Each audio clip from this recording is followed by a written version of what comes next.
there. Welcome to this month's passenger profile with taxi member, longtime taxi member, Mr. Tom Hoy. How are you, Tom?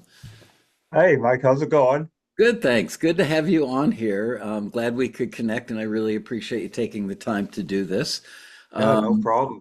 so I looked in the database. I think you've been a member for 12 years, if I'm not mistaken. Yeah, 12 years. I think I started in 2010, but it might have been 2011. All right. Close So enough. the question I have is, what did you do musically before you joined Taxi? Had you ever gotten anything in film and television or tried to? Had you ever pitched material for a record deal? Any of that stuff? Well, I was in a band for 5 years, but that was way back in the 70s. And we played every bar in Ontario and um yeah, it was fun. I think I learned to write songs there because I wrote a song for the band and they entered it into a contest and we qualified the top 10 out of 500. Wow. So I realized I could write a song. And so basically the band broke up. I'm giving you the Reader's Digest version. The Okay. band broke up eventually. 5 years is a good time for a band. And I went to work at a straight job for about 32 years. And Okay. when that was over, I decided I wanted to get back into songwriting again. So I was looking on the internet, and actually I was looking for demo makers, people who Okay. could do online demo songs, and I found Taxi instead. Now, how Wow. I did that, I don't know, but it's all connected and intertwined. And I started reading it, and I thought, this Michael Laskow guy, he seems pretty on the level, which really surprised me. Not not because of Taxi, but because I don't know, things online, especially nowadays, you don't know what's going on. Right. So I decided I think I'll join Taxi. I didn't have any songs. I think I finally got one recorded and I sent it into Taxi and that's how it started. And geez, I think I've done over 100 songs or more now. So And so uh that begs the question. You mentioned that you were looking for a demo service, which if you paid demo services to do 100 songs, that would be pretty expensive because generally they charge, yeah. like somewhere between maybe 750 and $3,000 per song, Oh yeah, it could depending get on that the. high. So did you eventually learn how to engineer your own stuff and produce it at home on your Not at laptop? all. No, Really? So how do you do I it? depended totally on different people. Well, especially yeah, through Taxi. I've co-written with I can name a list. Paul Oaten, Yeah. uh, John Lewitt, Jan Bars, who else? Oh, Mark Blackwell, Robbie Hancock, Wow. and Casey Horowitz, and whoever else I'm forgetting. But we managed to get songs done. You know, I would either have them do it or we go 50-50 on a demo company. And to tell you the truth, every one of those people I worked with, we got either a placement or a couple of library deals. Every one. That's amazing. And let's go back to how you communicate with them. Let's just pull oh, I don't know, Jan Bars out off that list. I actually saw that you worked with him as well. Um, so if you have an idea for a song, does it start with seeing a taxi listing and go and you send an email to one of these people that you've collaborated with and say, in this case, hey, Jan, I've got an idea for something that would work for this. Do you just record something on your phone, or how do you communicate what the song idea is to him? I have my little Blue Yeti microphone here. I do have a mix pad on my computer, Oh, okay. and I got a guitar, so I sing the song and I will send it to whoever. Yeah. Uh, so lately it's been John Lewitt. We've been Okay. doing some stuff together, and he's very good at responding to me. I keep thinking people are going to say no, go away, but normally they don't. I guess taxi members have this little halo around them, and we've been really successful with just some stuff. Sometimes I listen to taxi and I'll listen to the references you give for listings. And it's how I found someone like Billie Eilish or Sasha Sloan and like songs I've never heard before, that type of music. And that'll inspire me. And then I'll go, I'll get an idea in my head and start putting it down on paper and then record it and send it off to whoever, like you say, like Jan Bars, he's now gone his own way, and so is Paul Oaten. I don't think he does anything anymore, but yeah, so that's basically how it is. And I'm pretty then amazed that, I mean, you and I are pretty close in age, I'm guessing. You're retired, and good a for you. little older, but yeah, I want, in a a minute, lot older. in a minute, I want to talk about doing this in retirement, but I want to go back to the fact that you use the references in the taxi listings, and you Oh, actually always. take the time to listen to these and get to know these artists. I mean, let's face it, most people of our generation who are either in or about to retire, they're in retirement or about to retire, we all grew up in with 60s and 70s music. And I've found Oh, in the 32 years I've been running taxi that people of our age uh, get kind of stuck in their ways. And that's true for any generation, actually. If you grew up listening, if you were a teenager or a college kid listening to music in the 80s, that's where you yeah, start your writing chops. Same thing would be true for the 70s, the 90s, whatever.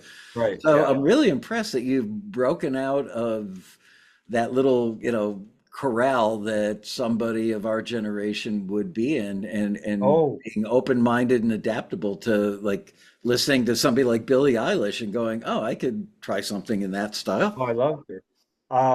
Yeah, I have a neighbor two doors down, and in the summertime he plays nothing but 70s music. I actually have to get off the porch and go back inside because I start hearing it and I think I don't want to be infected again by this stuff. Like, so, I really love the younger music, and it's the other thing I found with Taxi is you introduced me to people like Robin Fredericks.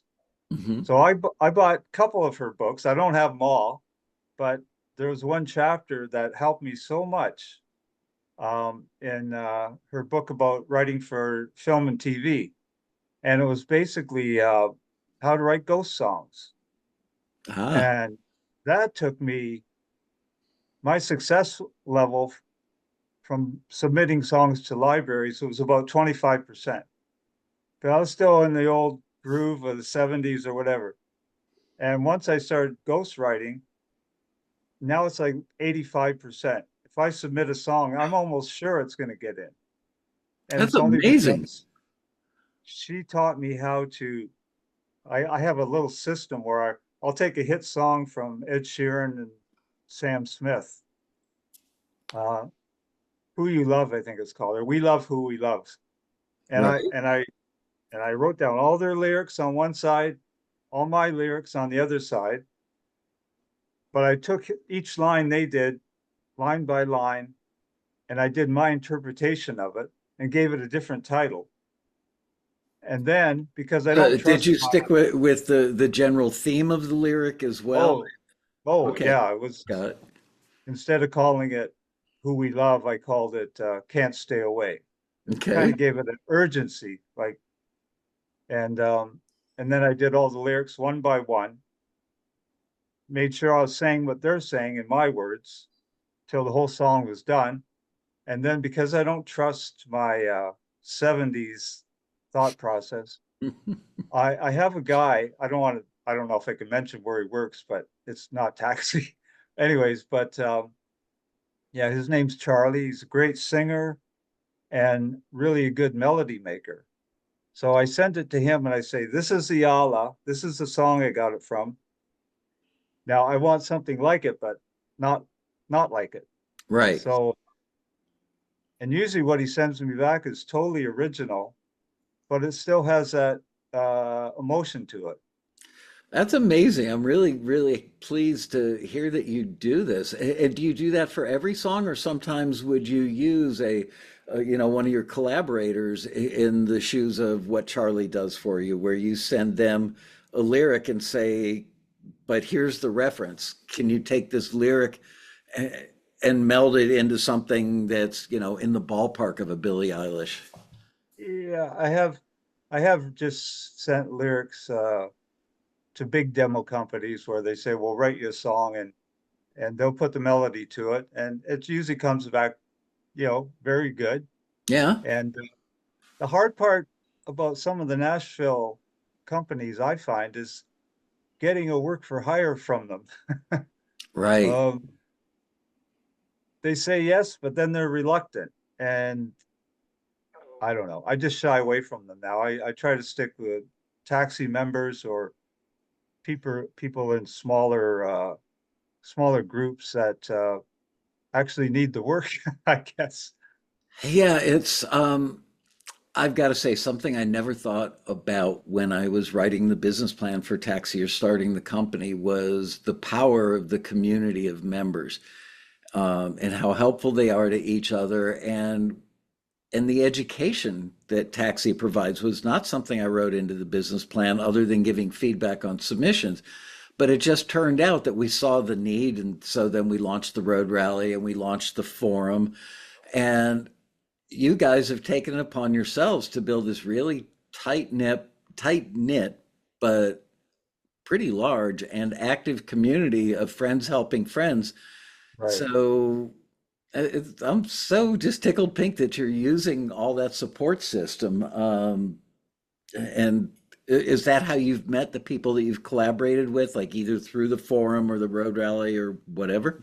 Uh, Basically through the forum, through peer to peer and things like that. I've met most people. Some people reach out to me, and most of the time I reach out to them, and it's really worked. And I don't know, I can't think of another place like Taxi has done so much for me. Um, I went from driving a truck to writing songs and getting them recorded, so Wow. it was like a shock that there was something like Taxi to go to. And I still try to take advantage of it all the time. I try to stay active in the peer to peer and different places, lyric writers and all that type of stuff. And I don't know, it's working for me. Let's put it that way. It's interesting. The person I interviewed for last month's passenger profile, Uwe Schei from Norway, also recently in the last several years, I think became a truck driver. And he's probably in our generation. And he kind of inspired me. I had the idea to reach out to you to do one of these maybe as far back as a year ago when I saw you in Oh, our wow. monthly like success story report or something. And I thought, I keep seeing Tom on the forum and he's having success. I should reach out. And then when I interviewed Uwe and realized, okay, he's a senior citizen. And a lot of people say, oh, the music industry doesn't like older people. Um, Maybe the record industry doesn't because, they don't want to sign somebody who's in their 70s because you're not going to go out and tour at 70 Yeah, years you're not old. gonna, You're not going to appeal to a younger demographic, all that kind of stuff. no, And frankly, one thing no, they'll always say is, I want them as young as I can get them so I can get as many years of a career out of them on my label as possible. And guys our age aren't going to give them much. We may be in a no. restaurant before we finish the tour. So I think it's so cool that you and Uwe both have like chosen this as your vocation in retirement. Well, yeah, I mean, it's it gives you something to wake up to every morning. You know, Otherwise, I'm not sure what I would do. I did spend some time when I retired working on film sets as a background extra. I did Okay. that for 4 years because Wow. I had nothing else to do, and I had done it many years before. So it's funny because the money I made from that, I went and used to record demos. So it all came full circle. Yeah. I've got to say, many years ago, probably, I think the year I started taxiing, 1992, out of an apartment in Woodland Hills, California, a suburb of LA. My next door neighbor was a casting agent for extras. And so she invited me and my family down one day to, she actually needed more extras or something. Whatever the circumstance was, she invited us down to a set. And what I saw was people getting paid not very much money, but they got a Uh-huh. lunch and they got soft drinks or whatever, but they spent so much time sitting there, Oh, like hours upon hours, waiting for them to say, okay, everybody on the northeast corner. And when we say action, you yeah. guys are going to cross the street. That's what we did. It, Very boring, yeah, but I think they gave us minimum wage, but it's not too bad in Ontario. So I that's good. Well, that's think it's cool up to that you about invested the 14 money bucks. in your passion, and Yeah, I didn't feel guilty about it. I didn't have to take money away from the family at bank account.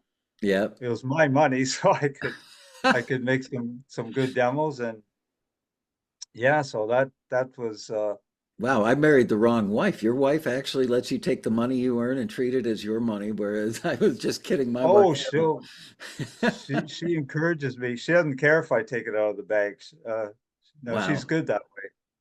good Yeah, job, she's Mrs. Hoy.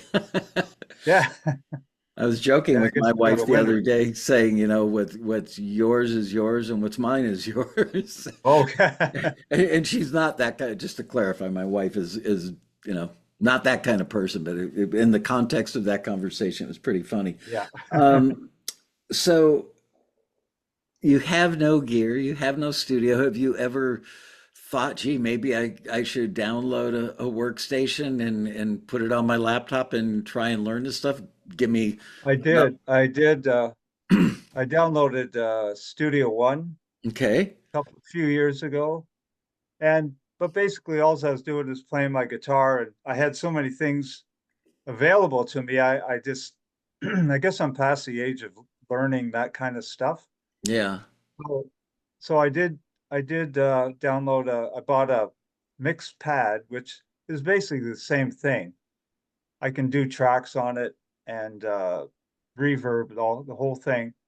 Wow. And I do my rough guitar demos, and they seem to work for me. So I can sing enough so that people can understand what the song's about without going, "What the hell?" What's your preferred genre? If like, do you have a genre that you're most comfortable in? uh, I'd say like singer-songwriter type songs. I've done country songs. Okay, Uh, Actually, I've won money in the contest for country songs, but that's cool. um, right now I'm trying to write more for film and TV, more in the not the high-end pop music, but kind of the laid-back singer-songwriter type stuff. And yeah, that seems where I'm at right about now. It's a little bit easier for me to understand. Yeah, I get that. And you haven't done any instrumental stuff. It's all songs with lyrics. Yeah, no instrumentals, so So but how do you know when you've got a good collaborator? Because everybody I've ever asked this question, they go, well, you make a few, it's kind of like dating where you have a few bad dates and then you meet somebody and things kind of click.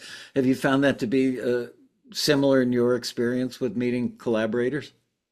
I've uh I've most of the people I meet, we kind of communicate a lot, and usually whatever we're working on uh, comes to fruition. And um, I'm trying to think of anybody. There might have been some people. Well, there's some people I asked, and they said, I've got $40,000 worth of recording equipment, and I don't know if we're a match, and no hard feelings. And I say, okay, fine. Yeah. I don't take it personally. I just but most of the people I collaborate with, they're into music. They're really into it, probably more than me. So I might be flying on their wings kind of thing. No, But it's working well, obviously. Uh, Talk to me about some of the placements that you've had, and it's fair game to mention who your collaborators were on yeah, those yeah, or what I networks. haven't I haven't had a lot right away, um, but that's not important to me right now, like because everything's a success as I go along. But yeah, with John Lewitt, we had two placements on The Young and the Restless. Great. Uh, they're about a year apart. We had them, And that's on and network television, broadcast network, so they pay well on the back end. Great. yeah, you have to wait a while, but Yeah. that's okay. Uh, a lady named Susan Simonson helped us on one of the songs. She's not a taxi member, but she helped us along. In what capacity? As a writer or a singer or what? Basically, she'd send me some lyrics and I would rewrite them Okay. to make maybe more sense out of them because I've been writing songs since like 1963, basically. And so I kind of know when something's off and Yeah. not quite communicating. And uh, yeah, the other song I had was a song called Switched. No, it was in a program called Switched at Birth on ABC, and the song was called "I'd Miss My Life." And I was really happy to get the check from that song because that was an upfront thing. I won't go into details, but paid Um, for my membership for a couple more years. And nice. yeah, it was good. Um, some stuff I wrote with Jam Bars. Well, actually, one song. It just kind of went viral in Turkey, of all places. Really? It was on a climate documentary, and people started writing Jan as to, or somebody, whoever it was, they wanted to know where the song came from. Wow. And that song's been on a couple of video games, uh, in a trailer in one of the movies, oh yeah, the end credits of a horror movie called Evil Little Things, which I thought was cool. Yeah, it is cool, especially, I don't know if a lot of our members know this, maybe they do, and I'm just unaware that they know it, but end credits are great because songs run full length versus having a song in a scene, it might run 9 seconds or 38 seconds. It's Oh yeah, extremely yeah. rare No, that a song ever plays in full, and the longer they play, obviously, the more money you get from your PRO, which I'm guessing in your case is SOCAN. So going in right. an end That's credit, okay. even though everybody stands up and walks out of the theater before the song is over, it still plays. And on a TV show, the credits roll till the end as well. So good for you, Right. man. That was a Yeah, score. yeah. That was nice. Trying to think what else. Offhand, I can't. Um, but yeah, I think everything's a success, and it's helping me along because I don't need much encouragement. If I get a placement or a library accepts a song, I'm good for a few months. I love No, it. Little boost to the ego and your energy and your motivation all in one thing. Um, yeah. the opposite of that would be rejection, and I'm sure you don't get forwarded 100% of the Oh, time. I had a lot of those. Or when you do get forwarded to a library, you don't hear back if they're not interested in signing. Rejection really hits a lot of people over the head, kind of beats the gopher back down into the hole, and they just give up. Yeah. And I always say, man, it's not how often you fall down, it's how often you get back up. So, how do you deal with rejection? Um, I get a little depressed for a little while, and sometimes I wonder, gee, that was a really good song. How come they just, you know, and but I'll tell you, the one song I got on the Young and the Restless, it was rejected by another company. Interesting. So go figure.